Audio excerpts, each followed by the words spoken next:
Hi, I'm Grant from Blackmagic Design. We've got some really exciting products to show you today. We have a whole new camera, so there's going to be some really interesting things to talk about. But first I'd like to start with ATEM Mini.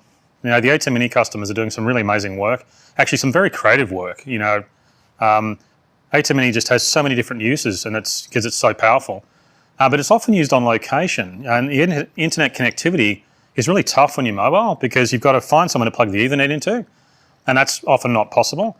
So we've been really working hard on this problem, and what we've got is a new software update that lets you tether your mobile phone to the ATEM Mini. Now it supports all the ATEM Mini Pro models, and that's because they're the ones that actually do the live streaming. It supports both Android and Apple phones. You pretty much just plug the phone into the USB connection on the ATEM Mini and it works. The ATEM Mini Pro will automatically recognize the phone when it's plugged in. There's no settings, you just plug in the phone and it works. So let me show you how this works.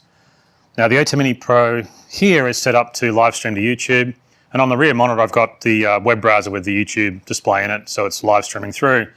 Now, the ATEM Mini Pro here is connected to the internet via its Ethernet connection. One thing that's really important also to know about before we do this is you have to activate the tethering on your phone to actually make this work. So I've got a phone here. It's got the tethering enabled, which is the phone here, and I've got a USB cable, so I'll plug the phone in. There it is there. And I'll plug in the other end into the USB port on the back of the ATEM Mini. So what will happen is, I'm not sure you can get an overhead shot of that, but there it is, the little tethering icons come up. It's a bit different. I've got an older phone, so this phone's a newer one, so it's got a slightly different indicator. Now the ATEM Mini can see the phone, and if you look on the multi-view, you can see there's a little phone icons appeared on the streaming status view. So what we do now is we'll unplug the Ethernet and see how it switches across. So if I unplug the Ethernet, you'll see the icon on the multi-view is actually grey. So I've unplugged the Ethernet here, and what you'll see is it'll switch across. Now you can see the icon's gone red and it's flashed the on-air indicator, and that shows that it's now switched over and it's live streaming.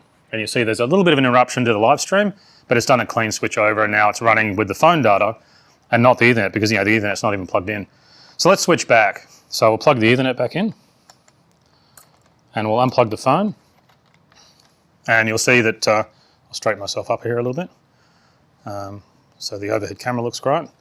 And you'll see now it'll switch back. The phone icon's disappeared from the streaming status indicator, and it's gone back and it's switched across, and now we're streaming back on the Ethernet. It also does something that computers don't do very well, and you just saw it. Basically, that's changing between mobile data and Ethernet. The ATEM Mini Pro will keep streaming when the network changes. You can switch it backwards and forwards.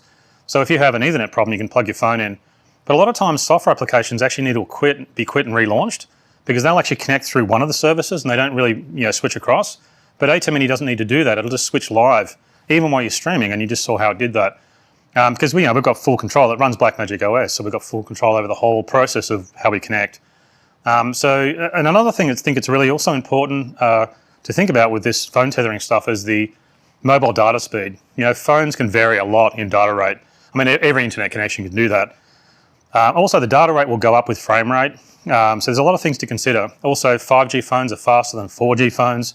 So if there's not enough speed to do the live stream through your phone, there are some options. You can switch to a lower quality. You can also switch to a lower frame rate. And so lower frame rates are okay, of course, because all the inputs will just convert. So even if you're running 1080p 60 and you wanted to, say, stream at 24p because the data rate is too much at 60p, you can switch the switcher over to 24p. All the inputs will just convert and it'll all just work, so it's really good. So I think this mobile data will be really helpful to people. It's actually in a new software update. It's called ATEM Update 8.6, and it'll be available on our website today. We'll post that. It supports mobile data on ATEM Mini Pro and the ATEM Mini Pro ISO models, because they're the ones that are got the streaming built in. And also it'll be available free of charge, so you'll just be able to download the update and add that feature. Okay, so now I wanted to discuss the ATEM Mini family as a whole. The ATEM Mini's been really well received. It's got a lot of professional features, and these are not dumbed down switches, but they're true professional switches, for important work, even though they are HDMI. People have used the switches in a lot of ways we never expected, which has been quite a lot of fun to see. I mean, some remarkable ways. It's quite shocking. So we thought, really, how far could we push this design? We wanted to try, and we were sort of thinking, could we build a really much more powerful model?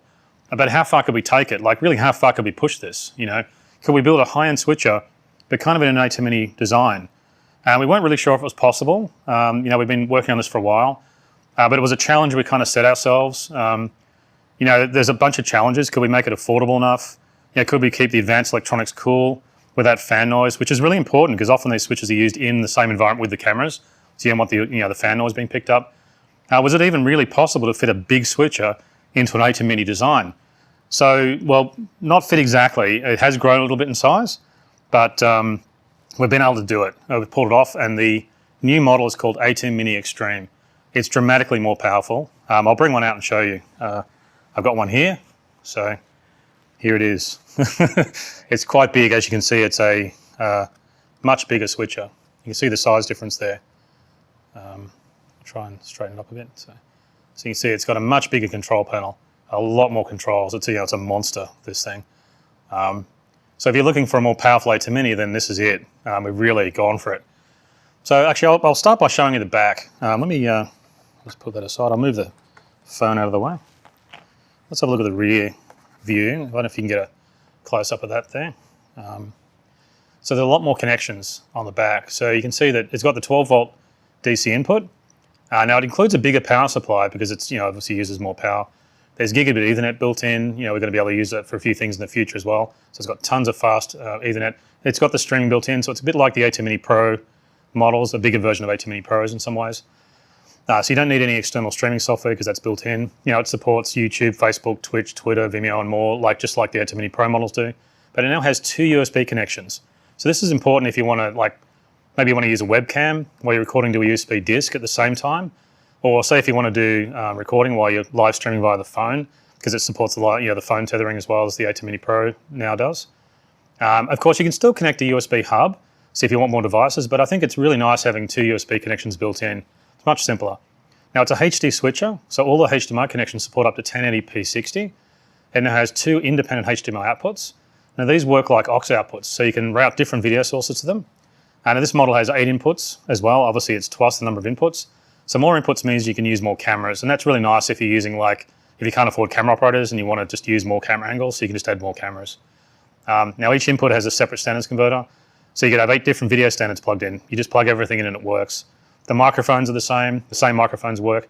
There's now an additional headphone output, and the headphones are proper monitoring output, so it's on a separate audio monitoring bus. So let's check out the front again. In fact, what we'll do is we'll plug it in, which is a bit of an ordeal with so many connections. Now I've got 8 hyperdecks that we're using as sources here. So let me just plug in. I'll actually sit it on top and start plugging away. Let's plug in some power, and I'll plug in the network, and I'll plug my video output, and I'll go through the inputs because there's quite a lot of inputs here. So sorry, it takes a moment because there's so much to plug in. It's the problem with the bigger switcher that's got so many connections. I'll get rid of my ATEM Mini Pro, move it out of the way. Actually, I'll position it so you can see on the overhead camera, because we've got a camera overhead here. Now I've got a whole bunch of extra inputs because of the number of sources. I've got an extra output, which we'll plug in because it's got the 2 video outs. And I've got 4 more inputs. So I've got quite a lot of cables. And so these are all hyperdecks playing back these different camera angles of a cooking show. But camera 1 is actually a pocket camera just over there. So there we go. So we've got everything plugged in. Looks good. And we've got all nice and straight, so that overhead camera looks pretty good. So one of the first things you can see now, I've plugged in the multi-view. I've plugged, both video outputs and all inputs. You can see the multi-view is a little different, so I'll get into that in a moment. But let's have a look around the front panel and see what's on there. So we've got it now running with all 8 inputs connected, so I can just switch between all those sources. So you see there it is. And also there's the smaller source buttons over here, so you've got 2 media players and a few more things there. You can still change between cut and auto, so you can still do the transitions, just like you can with the ATEM Mini. Of course, auto is the sort of industry standard way of selecting a transition versus a cut. Any ATEM customer would already know that. Now it's got the same transition duration buttons, so it's ½ second to 2 seconds, and they're located just over here, so you can change the durations of the transitions. And they've also got a fade to black control here, so it still has that. So it looks very similar to an ATEM Mini. Now the transition selection is located above the auto button over here, and we've got more of those. So you can set to different things, so for example, at the moment it's set to mix, so when you do a transition, it'll be a mix. But you can also do other transitions like dip, for example. There it is. And you've got like 6 wipes on there. There's more buttons for different transitions. So you've got 6 wipes, and including horizontal, vertical, diagonal, circle, and square wipes. There's also DVE transitions. So if you can select some of those DVE transitions and do those, so you can see that they are there. And the DVE transitions on the buttons directly include push right, push down, squeeze down, and I'll switch back to mix, and in fact I'll switch back to cut. So you can see that you've got a few more transitions over there. There's also upgraded video output controls because we've got more sources now. So the HDMI video outputs are actually like aux outputs, so you can route video to them. So output HDMI 1 has settings on the control panel here, and so you can see the location of where they are there. Now you can route sources out using the ATEM software control, where you get access to both video outs and you can use them both like auxes, but you can view it on the front panel here. So let's have a quick look. So I'm looking at, in fact, if I can switch the video across, I can see this. So that's the second video output I've got on the back there. So I can now switch the sources between the camera inputs to that video output live, and you notice that it's basically a clean feed of the video sources, and it's very the switching's very clean. Now you can connect this to a video projector, and one of those inputs could be a slideshow, and you can switch to the video projector from the front here. So it's almost like doing a separate live switch. And also Video Hub control panels work, so that's nice. They've also got a multi-view output, but we'll set it back to program because we're actually using a 2-monitor display. So you can see you've got a lot of really nice controls there. Now it's got the same streaming controls on the top right of the panel there, the same on and off air controls there. You've also got the same record and stop controls. There's also some extra key controls, which we've got over here. You have the key 1 and downstream key controls on there now, and it's nice to have a downstream key button. So if you're using a logo and the downstream key, you've got that. Now again, all the keys are all available in the ATEM software control, so that's nice. Now the other thing we've got on the front panel is a bunch of macro buttons. All ATEM Mini models have macros, but the ATEM Mini Extreme has 6 macro buttons on the front panel that you can fire them by pushing one of those buttons. And there they are there. It makes them much more accessible. You can set up really complex effects and just trigger them just on one of those buttons there. I can just get a close-up of that. Now the DVEs, the ATEM Mini Extreme has 2 DVEs. So you can do like a 2-up views for interviewing people. There's front panel buttons with some presets for you.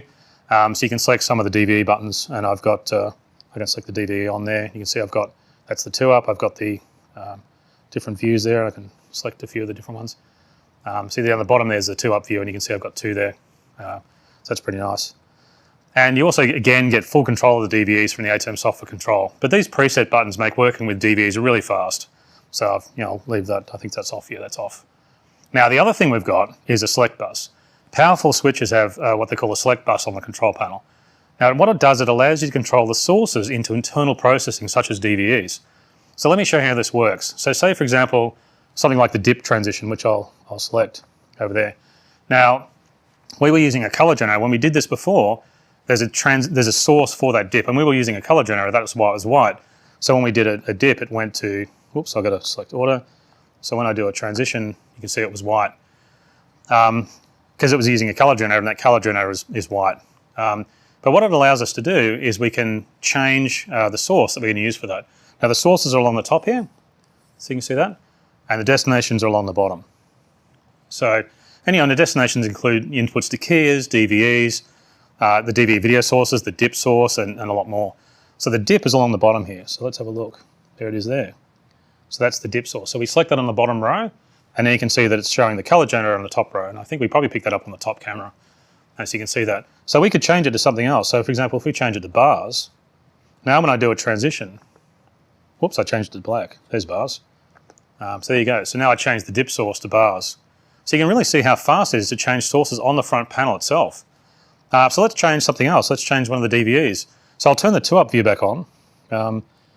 So let's turn the DVE back on. So you can see I've got the 2-up view with the DVEs. And now you can see I've got those 2 DVEs. So let's change the inputs to those DVEs. So the DVE sources are actually over here. Whoops, there they are. DVE 1. So now what's really interesting is I've selected DVE 1 on the lower row, and you can notice that the top row is now showing that that's the input, one of the camera inputs is going to that DVE. Now what's really interesting is that they went red. What this means is the DVE is on air, and it's a warning to show you that anything you change here will be seen by the viewers. So if I turn the DVE on and off, then you can see the color changes back to white. So you can see it's like a tally on the select bus and let you know that if you change anything, people are going to notice it. So I think that's really nice to have that. So let's select color bars.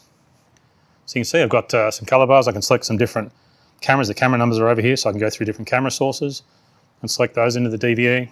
So you can see I've got, when I change the input, the DVE input changes. So the select bus makes this stuff much faster because you can really route all the sources. It's the same workflows you see on really big switches, but now we have it here right on the front panel. It's really fast and it's really simple to use. So I'll just turn my DVEs back off again. Now the other thing we've got in ATEM Mini Extreme is camera control right on the front panel. The buttons are located just above the inputs, so it allows really quick camera adjustments. So if I cut to camera 1, we have a Pocket Cinema Camera 6K connected to input number 1.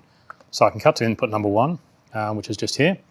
Now this camera has studio features including lens control, tally and a color corrector. So we can control that from the switcher.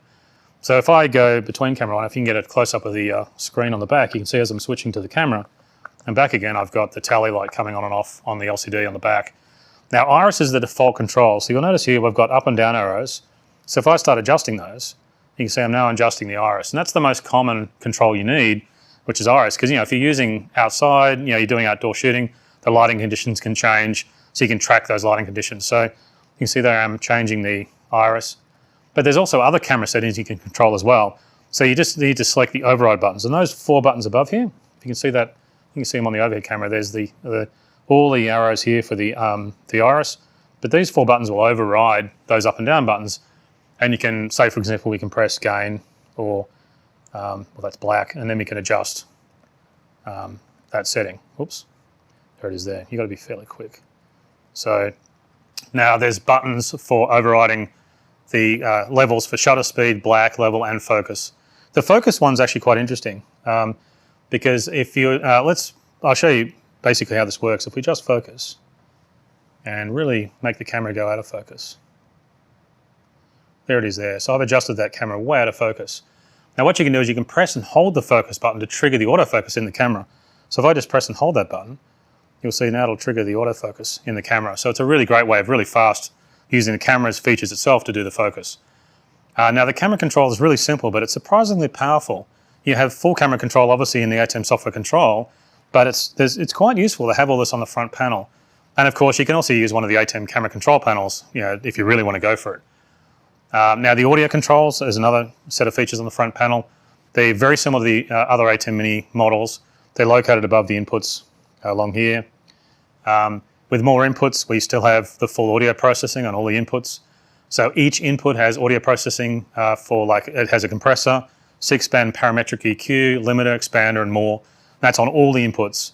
And there's also now, what's been added is headphone controls for the headphone output, and they've been added on the panel here. So you've got level up and down, you can set the levels up and down. You've also got a mute and a reset as well, so that's nice for headphone control right from there.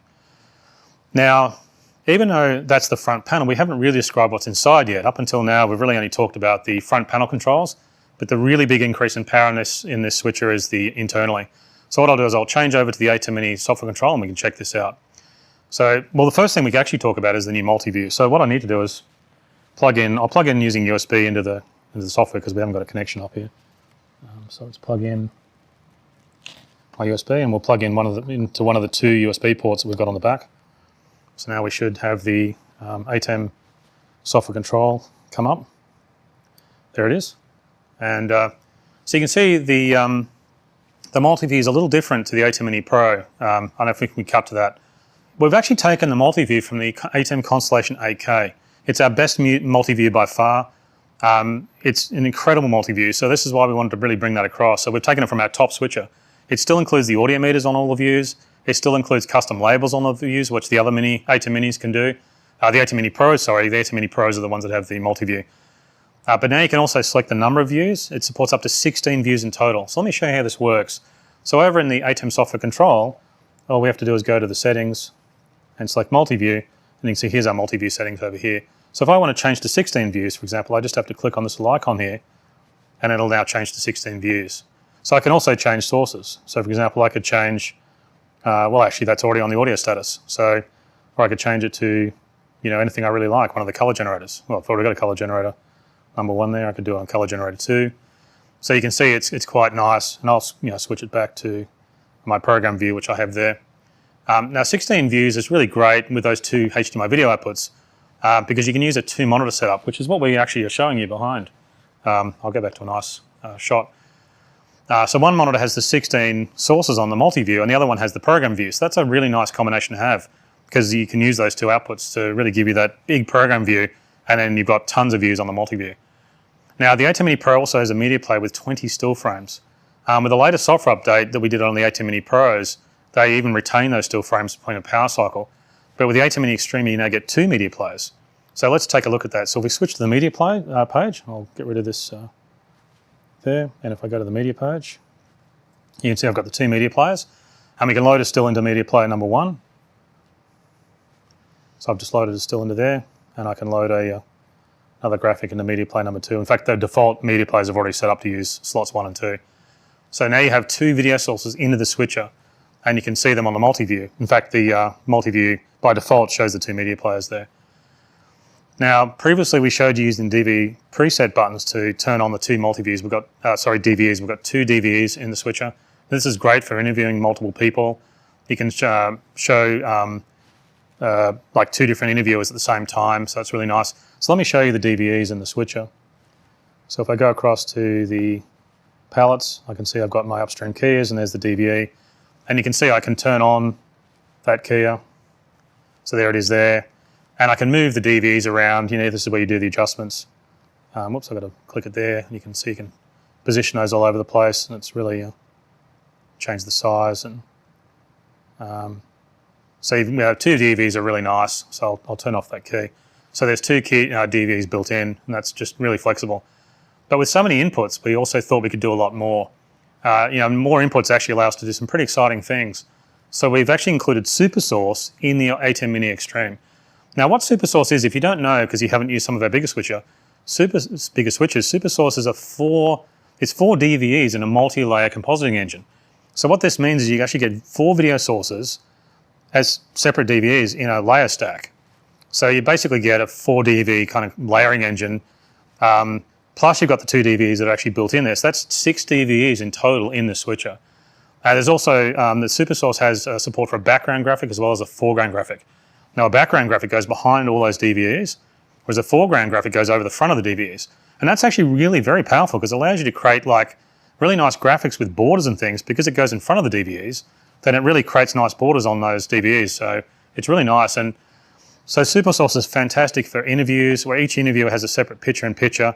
It's great for gaming competitions. You could have 4 cameras and 4 consoles all connected at once because you've got enough inputs, and you could have combinations of gamers and their consoles or overlaid on top. It's really nice. So let's have a quick look and we'll show you how this works. So what we do is we'll start by selecting SuperSource on the front panel. We have a dedicated button on the front panel for SuperSource. There it is there. And now it's basically by default it's a 4-box setup, as you can see there. Now this is the SuperSource. It's not even the normal DVEs. But you can also change it in the ATEM software control. So what you do is you go into the SuperSource palette, which there it is there. And you can see I've got a bunch of different interesting combinations you can select. And you can show the arrangement positions, and you can set all the inputs to the SuperSource DVEs. So you can see there, you can change the different boxes and then do the controls and change the inputs and all the settings and where they are. And you can also load in a graphic. So for example, if I go to the media player and load in a foreground graphic, I can now change that into media player 2, and I can go back to SuperSource and I select art. Now what I need to do is I need to select media player 2 as my graphic source, but it's made that graphic the background. I actually want the graphic to be the foreground, so let's do that because it's got borders on it, and the borders actually now become the DV borders. So you can see there it's all lined up and it looks really nice. Now, you can spend a lot of time getting all this perfect. We've actually got the graphic. This graphic just supports the default SuperSource layout. But really the trick here is to line up all the DVs so they match the graphic. And we made this graphic to suit the default SuperSource layout, so we didn't have to spend time doing it here. But you can really see how powerful that is. Now SuperSource is really separate to those 2 main DVEs.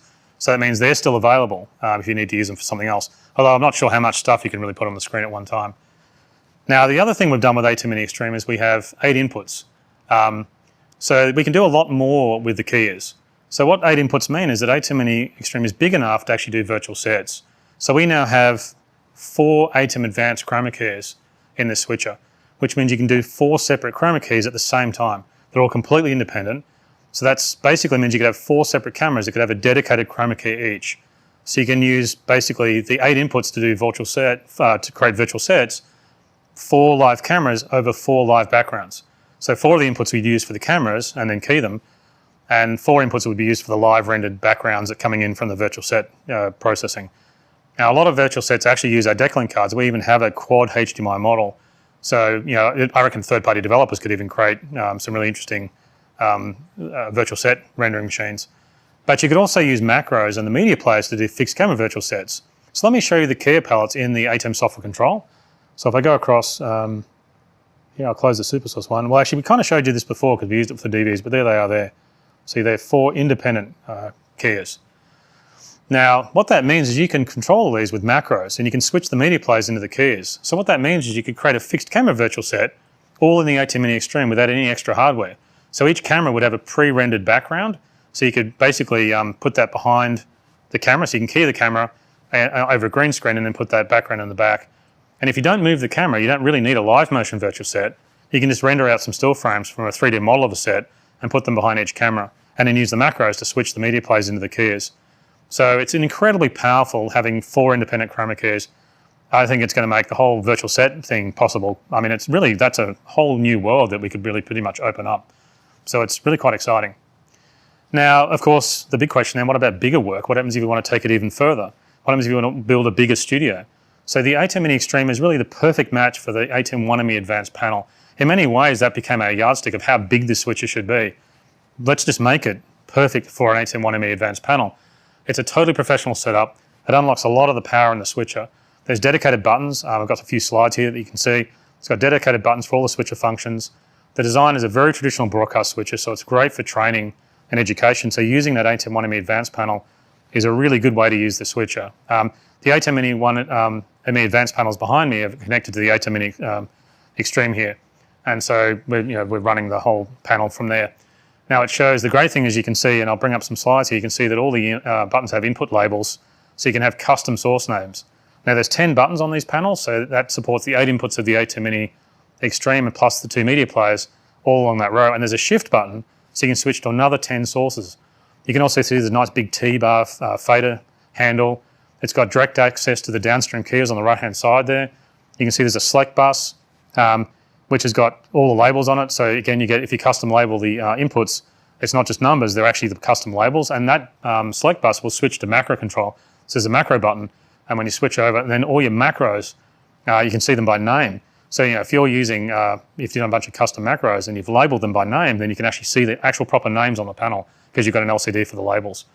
Now it's got a really large system control LCD, gives you really fast access to all the settings. You get a joystick for moving those DVEs around for both the SuperSource and the normal DVEs. So I think the ATEM Mini Extreme is a really perfect size for this panel, and it adds a completely professional workflow when you plug it in. So really this switcher can go much further if you now fill it out with some of the control panels. And you wouldn't even know it's an ATEM Mini model switcher when you're using it, if you didn't know. Also, we have the ATEM camera control panel. It's got dedicated control for all the cameras. That's also perfectly matched for this. It's got 4 controllers, but you can change the controllers really quickly. So you can do more than 4 cameras, and in this case, we'd want to use 8. It's got a really nice big knob on the front, and that's the iris control, which is the default control. It's so nice to use. If you rotate the control, it actually sets the black level. And if you push the control, it actually selects the camera to the video output. And that's something that's used by camera operators when you can use one of the, because they're proper aux outputs, you can use one of the outputs to give the camera operator a view of his cameras. So you can be using one of the camera video outputs for multi-view, while your camera operator is actually pushing the knobs and switching that second output so he can see what he's doing, and so he gets a chance to match the cameras by really quickly switching between them. There's also RGB knobs for tint, and that uses the color corrector in the camera. The pocket cameras, for example, have the color correctors built into them, and you can use the tint controls. There's lots of other controls as well. So you can really see how powerful ATEM Mini Extreme can be when you realize that once you use it with those panels, really how nice it is. It goes all the way to the most professional workflow you can get. So really, let's summarize what we have here. We've got 8 inputs. Each input has standards conversion. You just plug anything in and it works. The audio mixer supports processing on all those inputs. which means every HDMI input has a separate limiter, noise gate, compressor, and EQ. There's 4 upstream ATEM advanced chroma keys. They're the good keys, the most advanced keys we have in ATEM switches. There's 2 downstream keys for titles. There's 2 media players for graphics and titles. There's 2 independent DVEs for picture-in-picture effects. There's a super source with another 4 additional DVEs and a multi-layer processor. There's a select bus on the front panel. The multi-view supports up to 16 different views. Both HDMI outputs have source routing, so they work as aux outputs. There's a separate headphone connection with audio monitoring bus, so you've got separate audio monitoring control of that. You know, it's really basically like a 1ME HD version of our Constellation switcher. It's basically the best 1ME switcher we have. It's way more powerful than actually our 1ME SDI models. So it's really exciting. It's an insane switcher. So it's very exciting. Now the ATEM Mini Extreme will be available now for $995. I reckon it's going to be really exciting to see how people use it. Yeah, who knows what kind of new workflows are going to be possible, particularly say things like the virtual sets and things like that. So it's really exciting. Now that's not all we've done. We have an ISO model of our ATEM Mini Pro. So we thought it'd be really nice to have an ISO model of the ATEM Mini Extreme. And we do have that. It's called ATEM Mini Extreme ISO, and it records all 8 inputs and the program video. Now this model features a massive record engine. It basically records 9 streams in total. It saves the DaVinci Resolve project, so you can record and open up your whole live production as an edit. It means you can fix bad edits, replace shots, and add color correction later. You can even trigger the record in the Blackmagic Pocket cameras, because those Pocket cameras support Blackmagic RAW files, so you can link them to the edit. And that's how you can actually do an Ultra HD film workflow in a HD switcher. So it's a great combination. The combination of Blackmagic RAW and color correction makes film-looking shows.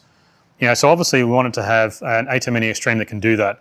That's why we felt it was really very important for us to have an ISO model of the ATEM Mini Extreme. It's really quite amazing. Let me bring one out and we can have a look. Here it is here. You can see it's kind of quite simple. It's very similar. It's the same. Actually, I'll put it above it so you can see both models compared there. Let me line that up.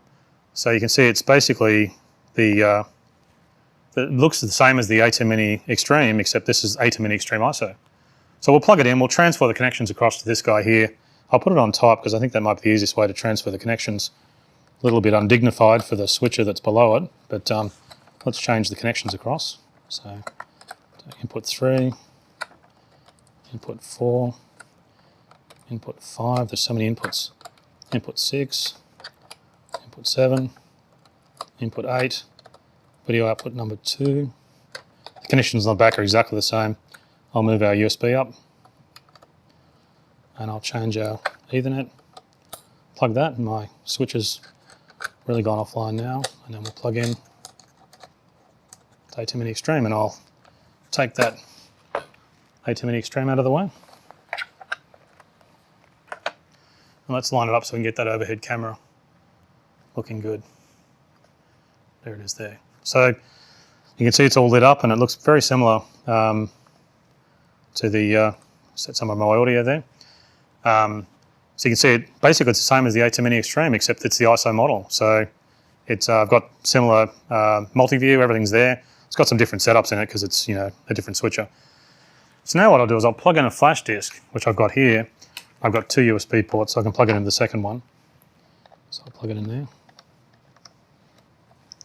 Now because it's 9 streams, you do need a decent flash disk. Some flash disks aren't as fast as they say they are. They'll do bursts at high speed, but they won't sustain it. So make sure you're using a good quality flash disk. Now what we'll do is we'll go to the record palette because I've got to show you that. So it's in the output menu here. If we can cut across the UI, I'll turn off the live stream. Now you can see it's the same palette as the ATEM Mini Pro models use. So what we need to do is set the ISO recording on. So this is the control here. So if you turn that on, now will enable the ISO, and you can start recording. Now I can do that on the front panel, which I will do. You can do it from the UI as well. And there it is now. Now I'm recording to the disk.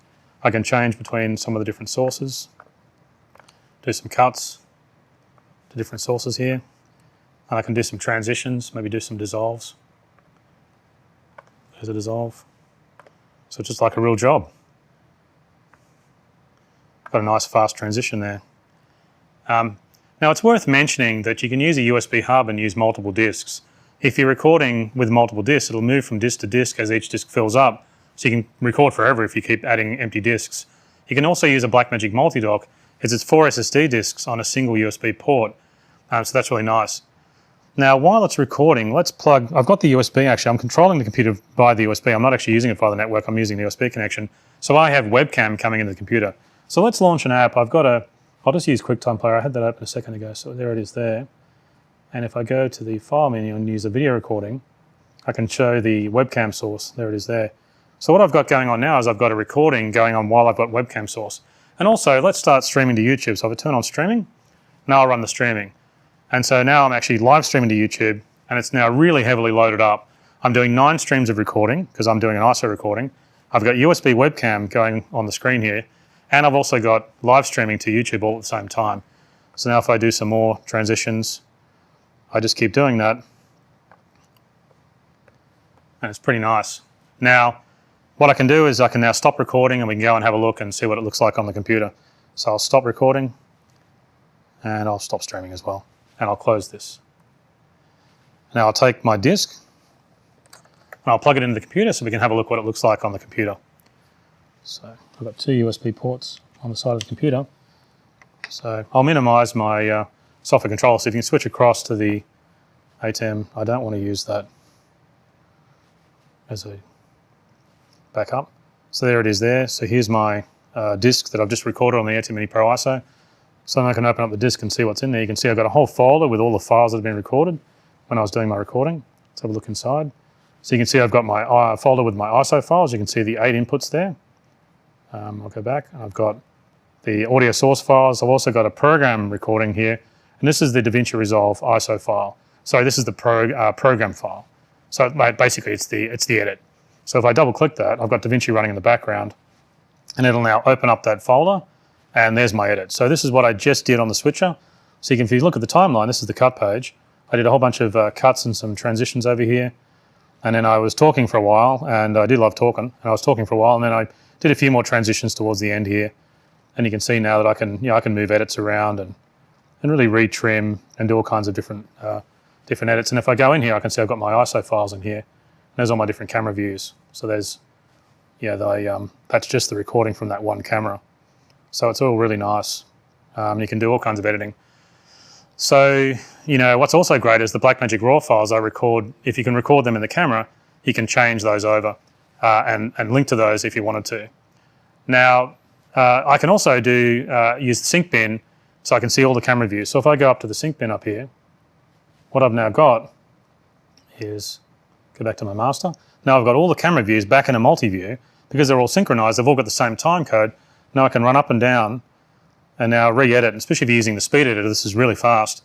And I can now, re-edit or change and drop, I can use the source override edit mode, which is this one here, and it'll actually edit, various shots into the timeline and sync up all the time code and everything for you. So it's really fast to create new edits. And if you're using Blackmagic RAW files from the cameras, which you can also select to switch over to the link to, you can finish in Ultra HD. And you can also do color correction because they're all film gamma. So I'll switch back to the normal media pool. And so, I think it's amazing if you think you can record, this switch will record 9 video streams all at the same time. It's an incredibly powerful model. It's very exciting. So the ATEM Mini Extreme ISO is just starting production now. So it'll probably be appearing in about a week or so. It'll be priced at $1,295, and I can't wait to see how people sort of use it. I think it's going to be really exciting. Okay, so next I wanted to talk about how to add streaming to our SDI range of switches. Our Blackmagic Web Presenter has been a real popular streaming solution, but it was quite limited. It was basically USB webcam only, and it was the webcam was only 720p.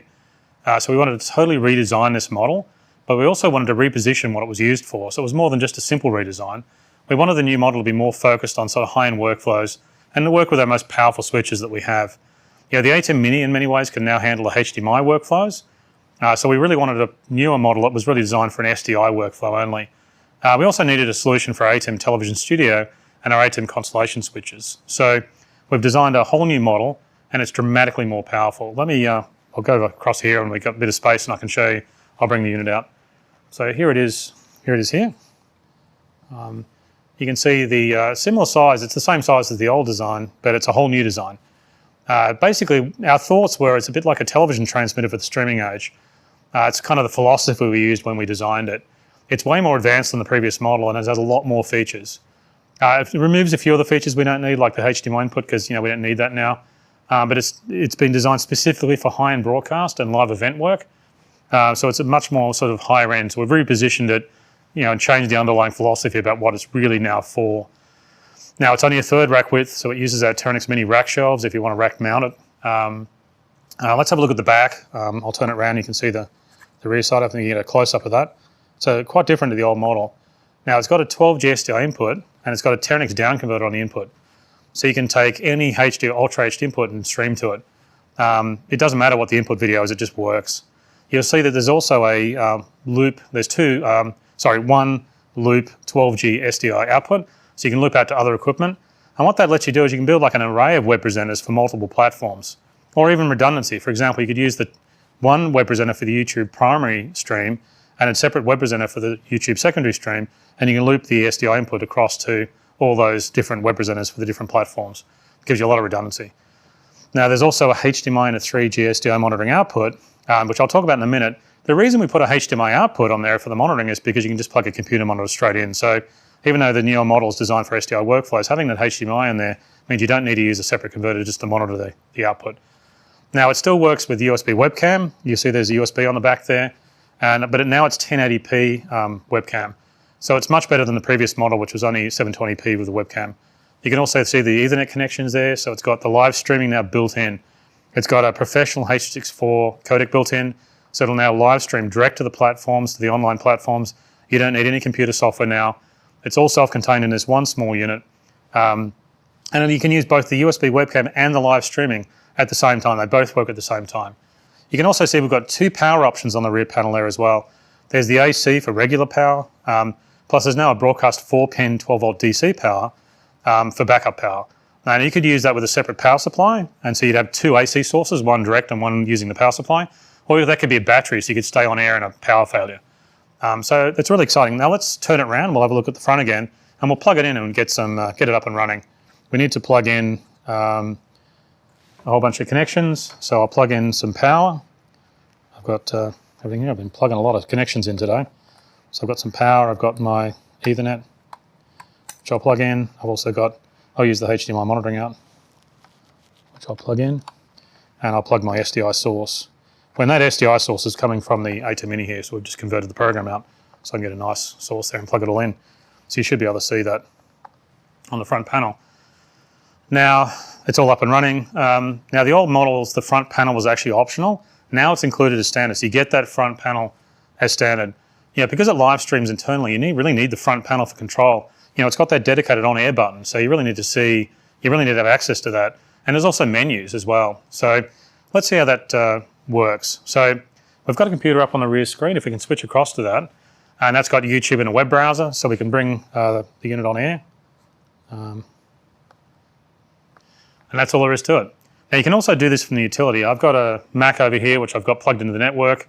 This is plugged into the network as well. I can run the utility and show you. So if you can just pan across here and get a cut of the computer over here. Here's the Blackmagic Web Presenter utility. So I can go in there, and you can see I've got the settings in here. It's similar settings to the ATEM Mini, so it's very familiar. So that looks like the streaming tab in the ATEM Mini. So it's quite a familiar user interface. I've already entered the streaming settings in here, so it's faster to show you, so I didn't really have to do any of that. And so that's nice. So if we go back to the unit, you can see the front panel also has all the buttons for the LCD menus, and you can change settings from the front panel as well. So you can turn on the menu button over here. You can see I've got some menus. And the LCD also includes video monitoring and audio meters. There's a really nice big, if you look at the status of that LCD and you can get a bit of a close-up of that, you see a really big on-air indicator. I wanted an on-air indicator that's big enough that when you're looking across the room at a rack, you can actually see which web presenters are on air. So that's why we needed that a bit larger. The input video standard's also on there as well. And there's also a time counter showing how long the stream's been running. It even includes a day count. So it's actually day, hours, minutes, and seconds. The network status is there as well. Now it also supports the phone tethering like the ATEM Mini that I showed you before. If the Ethernet goes down, you can switch over. So you can plug in a mobile phone into the USB. The LCD will show what network connection's active, because there's actually a network indicator there, whether it's Ethernet or mobile data. So I don't need to show you how the tethering works, because it's the same as the ATEM Mini Pro I just showed you. Now there's also, you'll notice on the front, there's a USB-C connection on the front panel. That also works as a webcam. So what's really interesting about that is you can basically walk up to the front of the unit and plug straight into it and monitor video with any software that works with a webcam. I was just using QuickTime Player before. Now that's great for diagnostics. And the utility also works through USB or Ethernet. So you can walk right up to the front of a rack and plug into the unit and get both live video and change the settings, all in that one USB connection. Plus you can plug a phone into the front panel as well. So that USB also supports a phone, so you can plug the phone tethering in. So if you had an internet problem when you're running, you can actually go and plug your phone into the front panel. So that USB on the front is really flexible. So of course, what other things can you do? Well, one of the interesting uses you can use is with editing. Now on the Mac over here that I was showing with DaVinci, I've got an Ultra Studio Mini monitor connected to the Mac. It converts the timeline out to live video for monitoring, which is how you generally would use that. When you're video editing, you want to see your user interface, but it's nice to have another video monitor showing the actual live video. Now, if I plug that into the Web Presenter HD, I can actually use it to stream to remote clients. So let's connect the Ultra Studio Mini monitor into the Web Presenter HD. Now I've got that connection here, so I'll unplug the ATEM Mini source and I'll plug in my ATEM Mini monitor, and that'll switch over. Now, what we can do is go across to the timeline. So if we cut back to the timeline here, I've got the utility running, so I'll quit that. And I'll come back here to the timeline. And you can see now I've got the video from the editing timeline playing out to, I'll loop that and play it.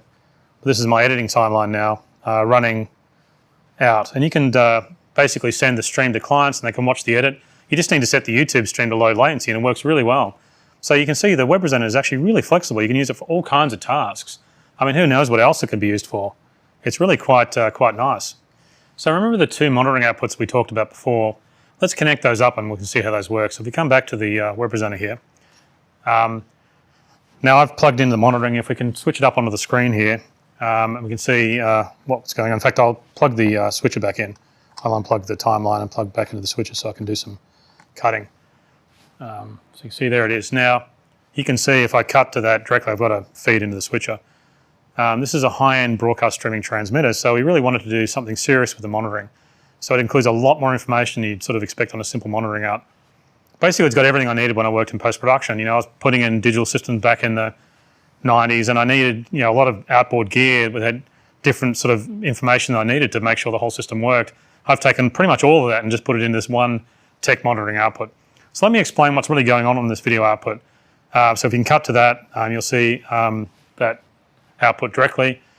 So obviously we've got a very large video display. It's got audio meters, and those audio meters, you can select the type of audio meter. The VU meter is what we're using here. It's got the correct ballistics. Now there's a title at the top left-hand side, and you can change that. So for example, if you had multiple web presenters doing different streams, you could have like YouTube primary, YouTube secondary, you could name them, and that title at the top left will change. And it really helps you keep track of which web presenter is what if you're switching to monitoring. Like you could use, because there's an SDI monitoring out, you could actually run it into a router and have monitor switching across all the different statuses of all the different web presenters. You got a nice big on-air indicator. You got a time counter for streaming, which is like the front panel. There's a bunch of streaming details as well. The platform, the streaming standard, the quality, and the streaming key. Obviously, we're only showing part of the streaming key. You don't want the whole key, otherwise people will just hack your stream, so we don't want to do that. Now, we have a nice little area for video status, and that's all the video input information. So there's a film strip, so you can see the last 6 seconds of the inputs. You can see a recent history of what's been going on as the video source. There's also lots of technical data. There's the input video standard, there's colorimetry, time code, CRC check, Luma and Chroma bit activity. Now that's an interesting display. Basically what you get as an X is displayed when the bit's changing between high and low, or it's an L when it's low, or it's a H when it's a high bit. And what that's really good for is seeing if you've got 10 or 8-bit video. Now if it was 8-bit video, the bottom 2 bits on the right-hand side there will be Ls because they don't have any data in them. So it's a really good quality check, and it also can tell you if you have a stuck bit in some of the upstream processing. So you can really see what kind of things are going on. For example, if you saw some banding or something strange happening on the stream, you can have a quick look at the bit activity, see what the quality of the video level is, if it's 10-bit, or if you've got a weird stuck bit or some kind of other fault. They're broadcast engineers who actually know about the SDI standard might notice that all the bits are low when there's black video. That's because we've subtracted the SDI offsets to make the bit activity a bit easier to understand. So that's what we've done there. Because it's more a more user-based feature than it is a sort of a technical-based feature for the video standard. Now, the audio input area is actually quite similar to the video area. You see there's an audio waveform that shows the last 6 seconds of the audio. So it's a recent history of what's been going on the sound. There's also details of the audio channel status word and these details are encoded. These are the details, basically they're encoded with the audio data.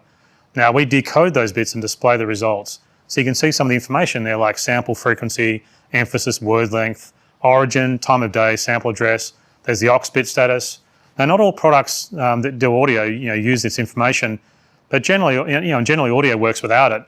But there's a lot of information there. It's almost like additional sort of information. Some stuff's used like emphasis, but not all of it. The CRC is checked and displayed. There's also a bit activity indicator like the video, but this one's showing the entire AES kind of audio word, and it's a really nice way of seeing the audio bit depth. Like you can check to see if you've got 16, 20 or 24 bit audio. The 4 flag bits are also shown, and they're labelled with the V, U, C and P above those. They're the actual flag bits. Now this is, there's also an embedded audio status indicator. Now these show you which channels in the SDI connection actually have data embedded into them. Now a lot of equipment can actually embed more channels than they really use.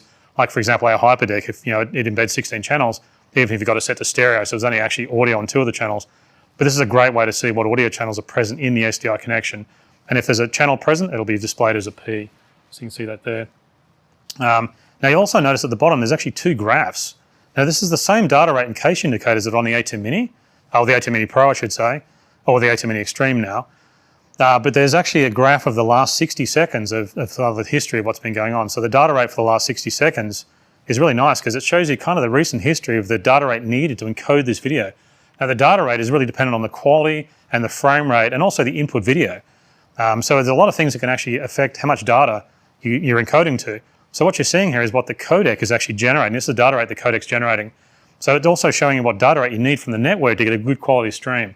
So that's a really nice indicator, and it's always on. Even if you're not live, on air, it still shows that. There's also the cache status for the last 60 seconds as well, and this shows you a lot about the quality of the internet connection, of the network connection. So, if you're having problems with the network connection, you can see that going up, and because the cache is struggling to try and get the data out of the unit. So it's really exciting. So the technical monitoring output has really got a lot of useful information in it.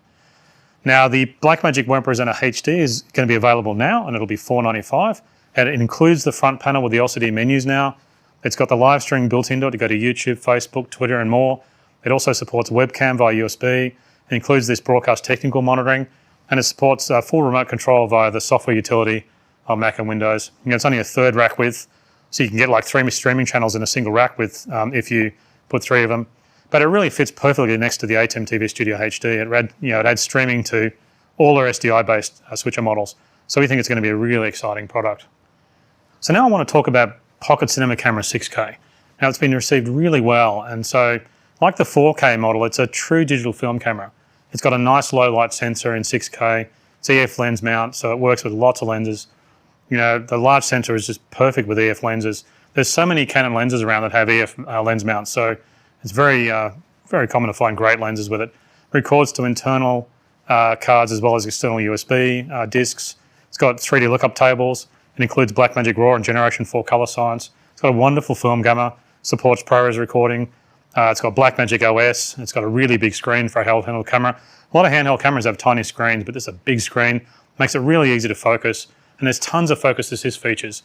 False color, histogram, zebra, frame guides, focus peaking, just lots of stuff. Plus the HDMI monitoring output includes overlays for film sets. You can set up like on-set monitoring, but it also includes the studio camera features that we've been using with ATEM Mini here. So it's really a production camera and a studio camera in the one design. Very easy to use, very high quality, and it's getting used on some really high-end work, and kind of like what we hoped it would. So what does that mean? Well, it's doing high-end digital film really well, and it's being rigged and used on high-end film projects. So we really started thinking about that and started thinking about a model that might have more features. So we were thinking, could we put some of the features from the Ursa Mini Pro into the pocket camera design? And we've managed to do that. And so today we have a new model. It's a 3rd camera in the range, and so I'll come across and I'll show you. The new model is called Blackmagic Pocket Cinema Camera 6K Pro, but it's actually a whole new design. It's slightly bigger, and because it's got a lot of new features included. So I'll bring one out and you can have a look and you can see for yourself. So here it is here. So you can see I'll put it beside the other cameras. So you can see from a design point of view, it's very similar. It has similar controls, so it's very familiar to use. But because it's a member of the Pocket Cinema Camera family, and you can see how it fits in there. So I can show you the front. You can see it's really similar. If you can get a close-up of that, and you can see how that looks. It's also very similar on the rear side. It has the same, I'll turn it around there, it's got the same amazing 6K sensor. However, we've actually upgraded it to generation 5 color science from the 12K camera. So it produces some amazing cinematic images. So I think the first thing you can really notice there is it's got a new LCD screen. It's a high brightness HDR screen. It also tilts up and down. So if I turn the camera on, I'll get the screen up, and you can see really how bright that screen is. And so it's great for outdoor shooting. And I can tilt it up, and I can tilt it down. So you see there it is there, and it tilts. So you've got a lot of control there. So if I tilt it down, you can shoot high up. And you can hold it up high and shoot high up. And if I'm tilted down, I can shoot really low and get a nice sort of low view, you know. Also, tilting is great for the menus. It helps to give you better access to the menus there. So you can see, and you can change the menus. So it's quite nice. So we've also, the other thing we've done is we've upgraded the battery, and now it's using an NPF 570 Sony style battery. Now it supports a lot longer battery life, which I think is important when you're recording the external discs. You know, when you're running external discs, the camera powers the disc, so having more power really helps. So let me show you the battery in the bottom here. So it's the same type of battery door. There it is there, so it's a larger battery. There it is there, it'll power back up. So now what's the other exciting feature of this is the, turn it back off, back on again, turned itself off. So what's also really nice is this new model has built-in ND filters. Now they're actually motor driven, so they are a little different to the ATEM Mini Pro ND filters. And if you look at the back here, we've got ND motor, the filter controls here. So let me remove the lens, and you can actually see them working if I take the lens off. So I'll do that. I always get nervous taking lenses off. So if you get a close-up there, you can see into the front of the camera. Is that, maybe I'll point to the camera there and you can see it. So now I can change the filters, and you can see them move. You got that? And you can see them change. So there's two filters in there changing in, and they both work together. And there's also an indication on the rear, so let me put the lens back on.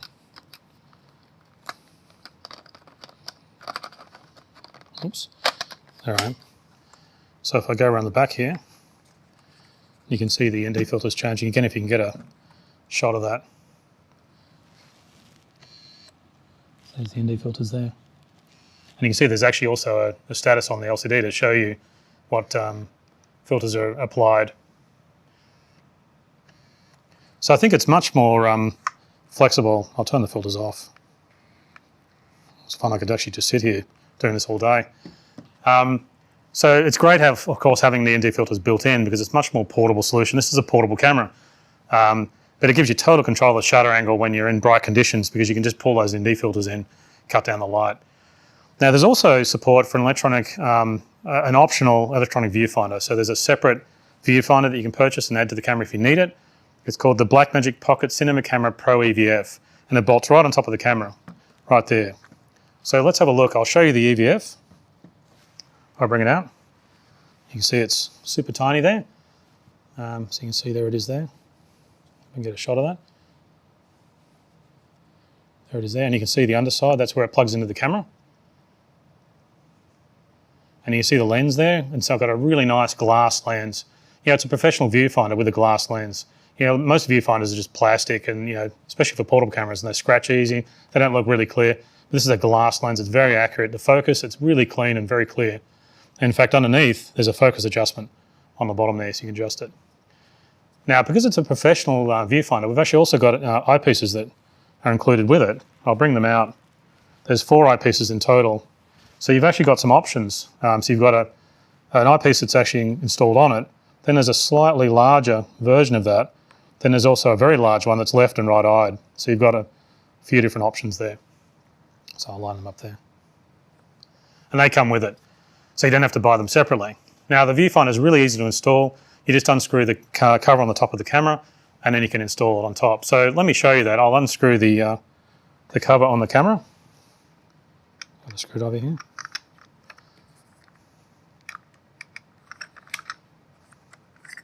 We'll take that off.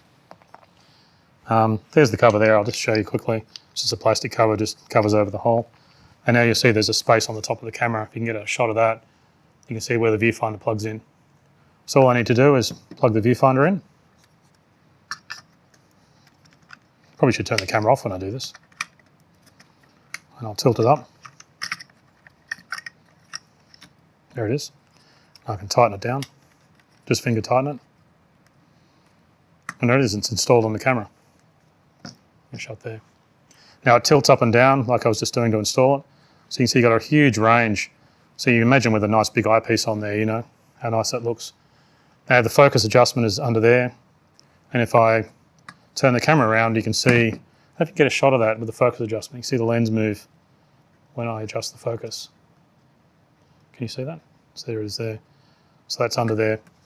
Now there's a focus pattern built in to the camera to allow you to get really accurate focus. So you just go into the monitor menu and you can access the focus chart from there.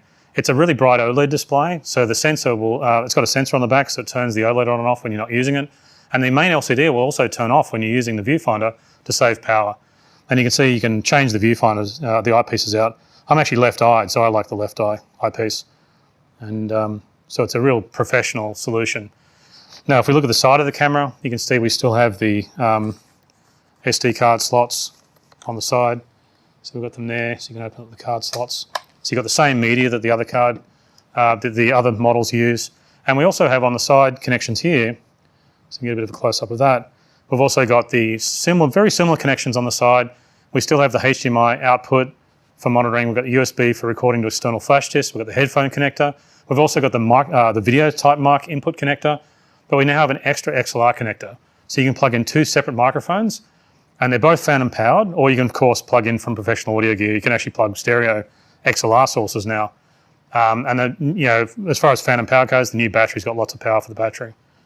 Now, the other thing we've got is we have a new battery grip. You know, if you're doing very long shoots, you really want it to, you know, it's nice to have a battery grip. It's called the Blackmagic Pocket Camera Pro Grip. Sorry, the Blackmagic Pocket Camera Battery Pro Grip. I always get that wrong for some reason. I've got some neural damage that's causing issues with the name. Now, it holds 2 extra batteries, but it's a little different. It supports the same large batteries that the camera uses, so those newer type batteries, and it bolts onto the bottom of the camera. So here it is there, you can see, and it's a bit different. It doesn't displace the internal battery. So there it is there. So what you can do is install it on the bottom of the camera, and it won't displace. You're adding 2 extra batteries and you keep the battery in the camera. So I think this is a better design. Now, if you see the top of it, how it does that, it's got these power pins there, and that's how that talks to the camera. So there's a spot on the battery tray also to support. There's a cover on the bottom of the camera there, which I'll unscrew.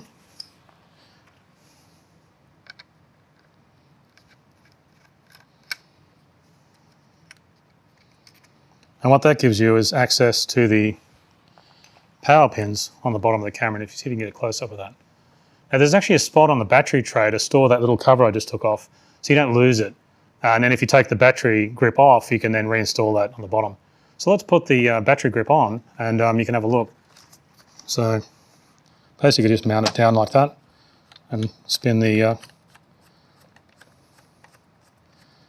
screw, and there it is. It's all on the camera. Turn the camera back on. So now I'm running 3 batteries in the camera. So it's a monster when you've got that installed. Look at that.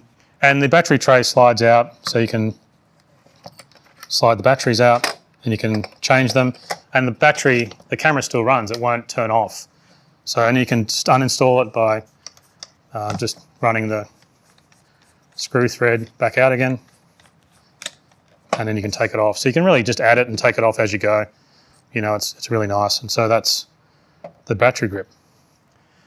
So the new Blackmagic Pocket Cinema Camera 6K Pro will be priced at $2,495, and it's in stock and it's available now. The Blackmagic Pocket Cinema Camera Pro EVF will be priced at $495, and that's also available now and it's in stock. And the Blackmagic Pocket Camera Battery Pro Grip is priced at $145, and that's also available now. Now the battery grip is sold without the batteries because these, you know, NP F570 batteries, you can get them anywhere, so you can, you know, source those yourself. So we think the Blackmagic Pocket Cinema Camera 6K Pro is a really great addition to the family. You can see we have 3 great cameras depending on the kind of work you're doing. They're all professional digital film cameras. They can be used for all kinds of work, and they're very, very portable. So they're amazing. So one last thing we have just before we go, we also have a software update that's due. It's not quite ready yet, but it's coming soon. So what we're doing is, one of the things I didn't show you on the back is we have new software for the 4K and the 6K pocket cinema cameras. Now all the cameras get a new RGB histogram. So the current luminance only histogram doesn't always show you clipped images. If you clip in a single color, sometimes you can't tell because it's not clipping in the luminance. So the new RGB histogram fixes that. And so that's really nice. So if I turn on the 4K camera here, you can see, we'll get a bit of a close-up. You can see that's the RGB histogram there, and I've probably not got a lot of really good things to point it at that's going to show you that working properly, but you can see it there. I'll just stop moving the camera around so you can kind of see it. Let me get a good view of that there. So that RGB histogram is much nicer, and there it is on the 4K model, and all the models will get that new histogram when the software update goes out. So I'll place it back in line there. So that's really nice. Plus the other great thing is we're upgrading all the color science in all the models. So both the 4K and the 6K models will get the new Generation 5 color science. So all the models will have the latest color science from actually the 12K camera research that we've been doing. So it's really exciting. Now that software update will be free. It supports the Blackmagic Pocket Camera 4K, the 6K, and it'll upgrade the new 6K Pro as well. It's called Camera Update 7.3, and it'll be available in about a month or so. So we're still doing a lot of debugging. Obviously with COVID, it's a bit tough to get things through QA because everyone's everywhere. Every 5 minutes there's some other breakout. So we're working as hard as we can to get that out the door, and that'll be a free update. So that's about all we have for today. So I think we've got some really nice switches with the new ATEM Mini Extremes. They're very powerful. We have an amazing professional cinema camera with the new Blackmagic Pocket Cinema Camera 6K Pro. It's so small when you consider how much we've actually built into it. It's incredible. We have an amazing streaming solution with this new Blackmagic Web Presenter HD. It's the broadcast transmitter for the streaming world. So I think it's really nice. And I've got to thank all the engineers who've worked so hard on these new products at Blackmagic. There's engineers all over the world, and everyone's come together and worked really hard. It's tough with COVID, but everyone's done an amazing job. And again, thanks for all you guys, for all your feedback. It's always great working together. It's an exciting industry, and we just love being part of it. I'm getting older, and it's been doing it for a long time, so it's great to just keep bringing out more and more new products. It's really exciting. When we work together, there's no limit on what we can do, and there's no limit to what's possible. So again, please remain safe, and I hope it won't be too much longer. We'll be back at trade shows talking again. I love talking as these videos get rather long. So take care, and we'll talk soon, and take care. Bye.